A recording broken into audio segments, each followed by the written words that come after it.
Hello दोस्त, स्वागत है आपका आपके हमारे और प्यारे से चैनल CS बेस्ट नॉलेज में।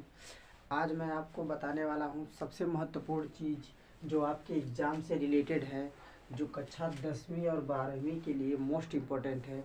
लगभग हर साल पूछा जाता है ये प्रश्न, ठीक है।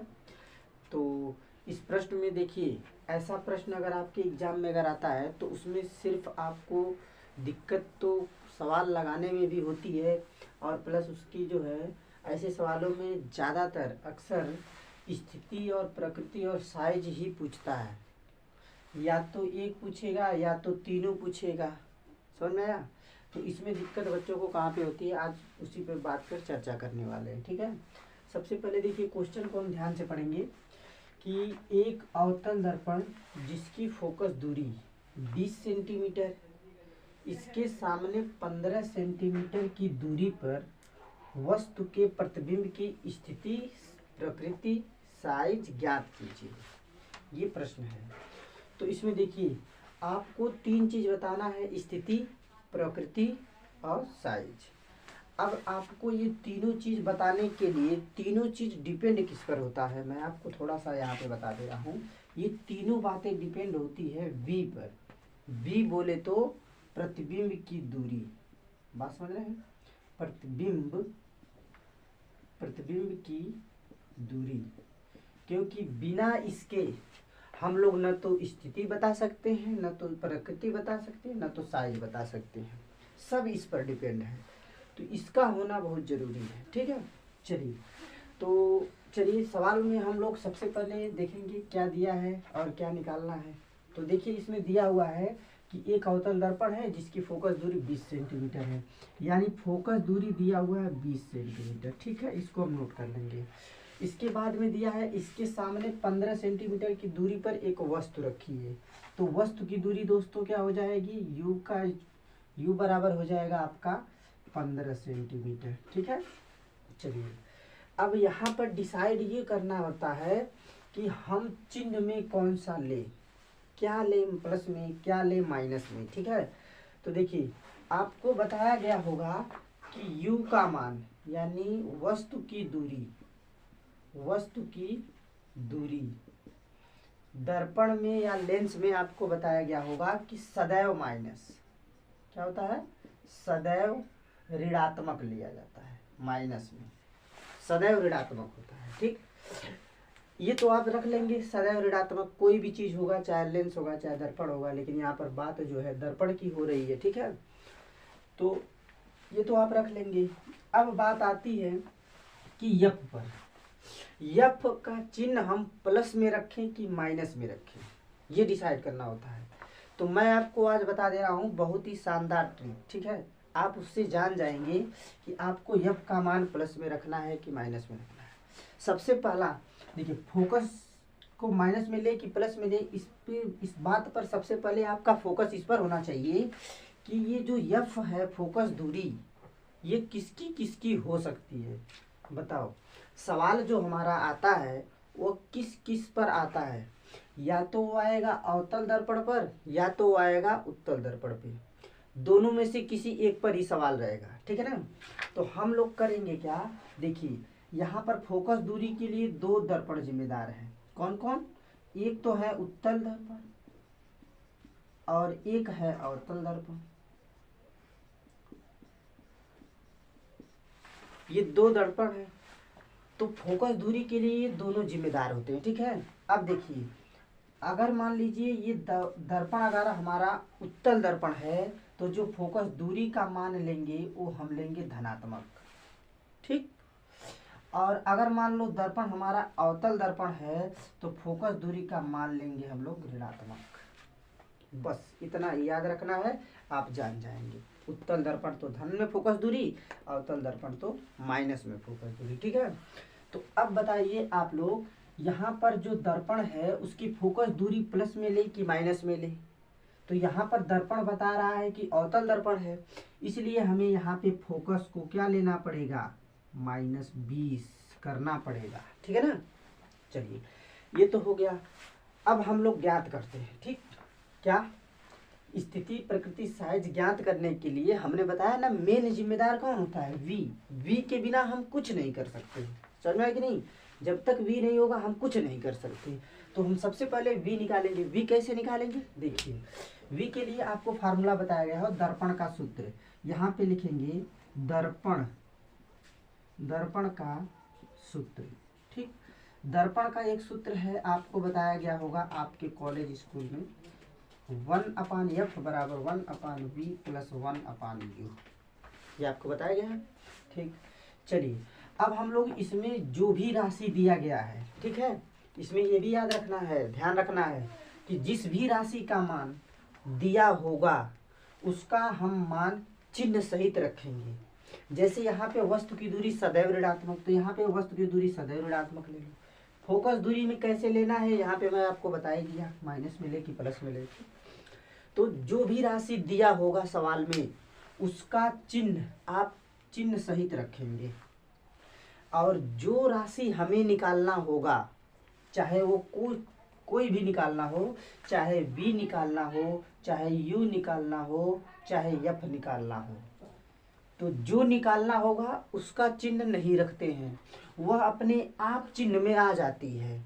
जब सवाल आप लगाएंगे तो सवाल के अंत में वो अपने आप चिन्ह में आ जाएगी। ठीक है, बस केवल जो राशि दी गई है उसका चिन्ह रखना है। ठीक है, चलिए तो हम लोग यहाँ पे देखते हैं, सबका मान रखते हैं। देखो f का मान यहाँ पे रखेंगे तो 1/, क्या होगा, -20 बराबर 1/v, ये तो हमें निकालना है, प्लस 1/u, u का मान है -15, तो इसको लिख लेंगे। ठीक, चलिए यहाँ पे ये हो जाएगा 1 -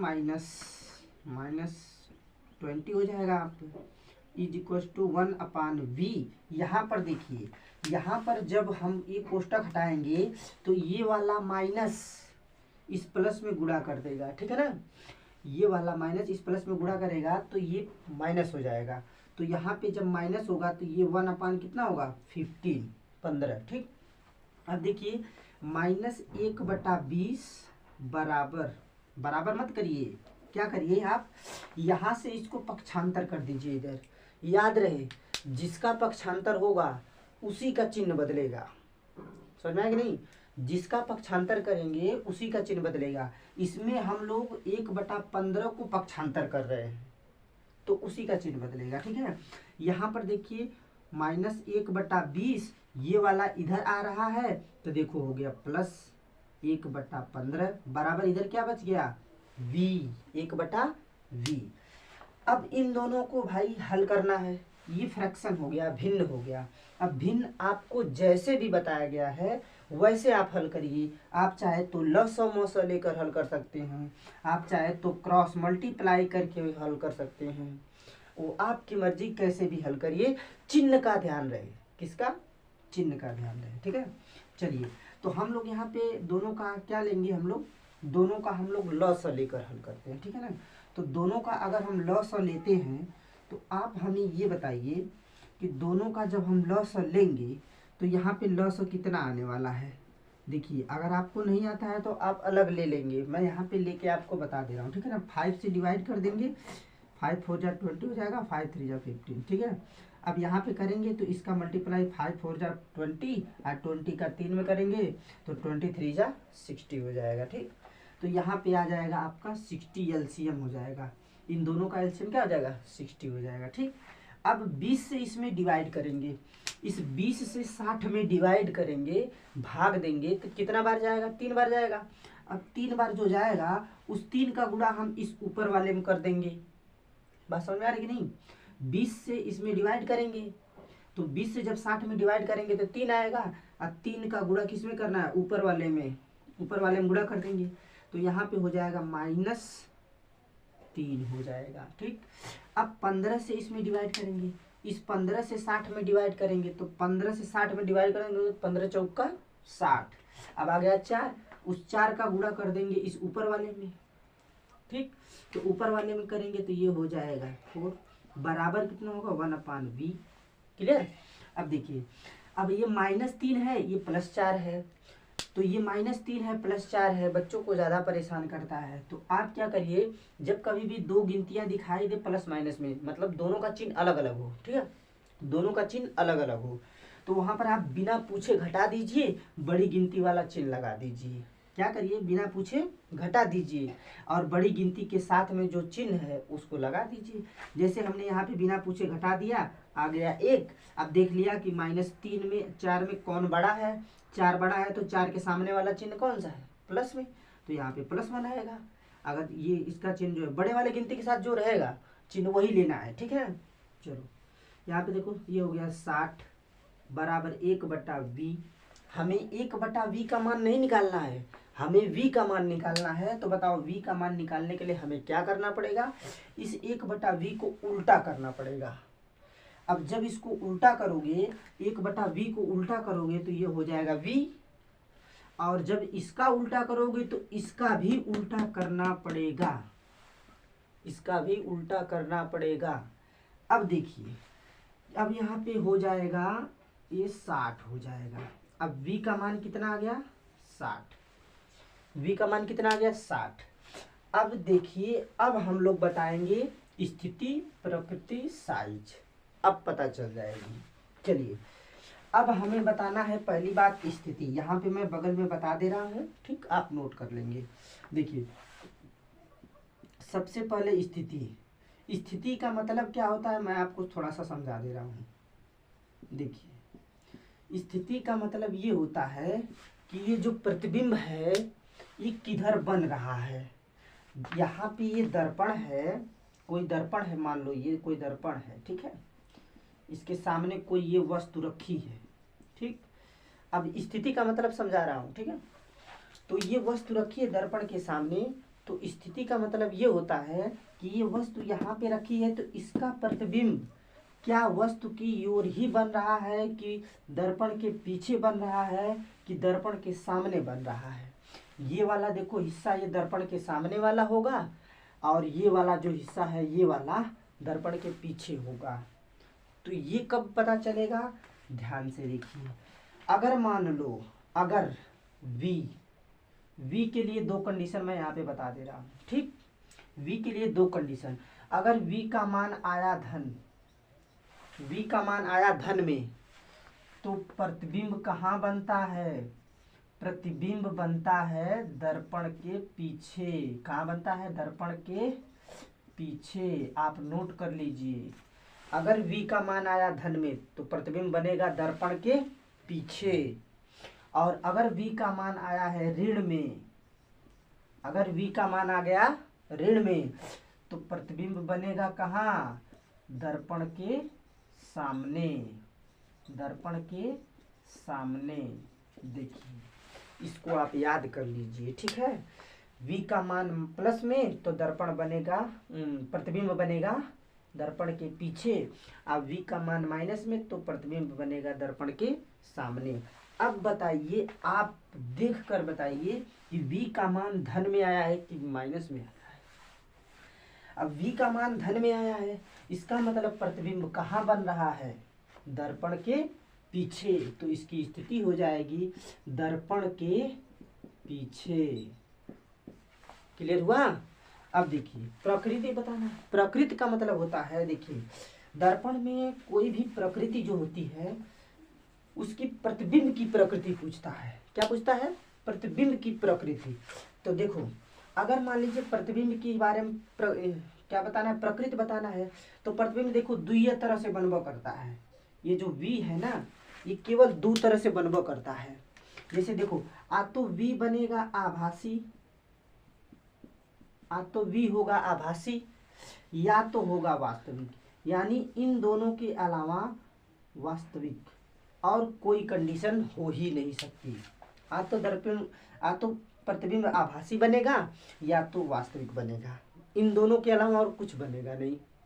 तो अगर मान लीजिए v का मान जब हुआ धनात्मक, v का मान आया धन में, तो प्रतिबिंब बनेगा आभासी। अगर v का मान आया माइनस में तो प्रतिबिंब बनेगा वास्तविक। बात समझ में आई, नोट कर लीजिए, बहुत मोस्ट इम्पोर्टेंट टॉपिक है बता रहे हैं, और ऐसे जो है आप नोट तैयार करेंगे, आपको हमेशा याद रहेगा, ठीक है ना। तो v का मान देखिए क्या है, प्लस में है, तो v का मान प्लस में है तो बोलो क्या आएगा, प्रतिबिंब कैसा बनेगा, उसकी प्रकृति क्या होगी, आभासी होगी। तो यहाँ पे उसकी प्रकृति हो जाएगी आभासी, आभासी। और आपको बताया गया है, याद कर लीजिए आप दो बातें, कि ये जो वास्तविक होता है ना, ये जो वास्तविक होता है ना, ये प्रतिबिंब, वास्तविक वाला प्रतिबिंब, ये उल्टा होता है। वास्तविक प्रतिबिंब सदैव उल्टा होता है, और आभासी प्रतिबिंब सदैव सीधा होता है। सदैव कैसा होगा, सीधा होगा। जैसे यहाँ पे देखो ये आभासी प्रतिबिंब बन रहा है, तो ये जान जाइए कि ये कैसा बनेगा, सीधा बनेगा, क्योंकि आभासी सदैव सीधा होता है, ठीक है, और वास्तविक सदैव उल्टा होता है। बात रह गई साइज की, चलिए साइज में देखते हैं। अब साइज में देखो, दर्पण कैसा है, अवतल दर्पण है, ठीक है। तो अगर दर्पण के हिसाब से हम लोग चलेंगे थोड़ा सा, ठीक है, दर्पण कैसा है हमारा, अवतल दर्पण है। अवतल दर्पण प्रतिबिंब कैसा बनाता है, बड़ा बनाता है कि छोटा बनाता है। तो यहाँ पर आप ये भी नोट कर लीजिए कि देखिए, जो एक आ गया आपका उत्तल, एक आ गया आपका उत्तल दर्पण, और एक आ गया आपका अवतल दर्पण। मैं दोनों लिख दे रहा हूँ, आप नोट कर लीजिए। देखिए ये जो उत्तल दर्पण है, किसी भी वस्तु का प्रतिबिंब चाहे कितनी भी बड़ी रख लो इसके सामने, ये हमेशा कैसा प्रतिबिंब बनाएगा, वस्तु से छोटा। ये कैसा प्रतिबिंब बनाता है, वस्तु से छोटा। और ये जो अवतल दर्पण है, ये हमेशा वस्तु का प्रतिबिंब बड़ा बनाता है, चाहे छोटी वस्तु हो चाहे बड़ी वस्तु हो, वस्तु का प्रतिबिंब कैसा बनाता है, बड़ा बनाता है। तो यहाँ से इस दर्पण के माध्यम से हम लोग जान गए कि साइज कैसी होगी, वस्तु से बड़ा। तो यहाँ पे साइज भी देखिए हम लोगों ने ज्ञात कर लिया, वस्तु से बड़ा बनेगा। समझ में आया। तो स्थिति क्या है, दर्पण के पीछे प्रकृति क्या है, आभासी सीधा, और साइज वस्तु से बड़ा। तो ये सभी सवाल में जो है आपको पूछा जाता है। यदि आपको वीडियो पसंद आए तो आप लाइक करें, कमेंट करें। यदि आप चैनल पे अगर नए हो तो हमारे चैनल को सब्सक्राइब करें। थैंक यू, जय हिंद। सही ना दिखाओ।